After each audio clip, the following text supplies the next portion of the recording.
Şahitlerimizden il başkanımıza kadar her kademedeki teşkilat mensuplarımız olarak gençlik kollarımızla, kadın kollarımızla bir bütün olarak gece gündüz bunun bilinciyle hareket edeceğiz. Değerli arkadaşlarım, kıymetli basın mensupları, açıklama konusunda geçmiş dönemlerde biliyorsunuz uygulama il başkanlarımıza bilgi veriliyor telefonla ve adaylarımız il başkanlarımız tarafından duyuruluyordu. Daha sonra aday tanıtım programları sebebiyle belki bir Sayın Başbakanımızın Bursa'ya teşrifi olabilir, belki Ankara'da olabilir veya da biz yaparız. Ama mutlaka bu süreçte seçim sürecinde Sayın Başbakanımız Bursa'mızı ziyaret edecektir. İllegal yapıların işbirliğiyle ülkemize çok kirli bir oyun oynanmak istendi.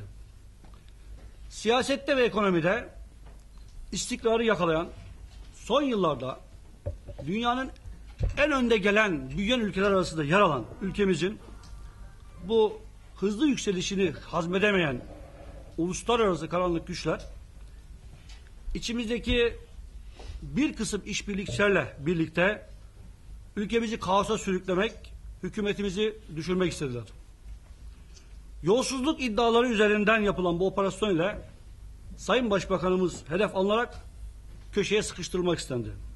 Biz Bursa teşkilatları olarak hiçbir zaman rehavet içerisinde olmayacağız.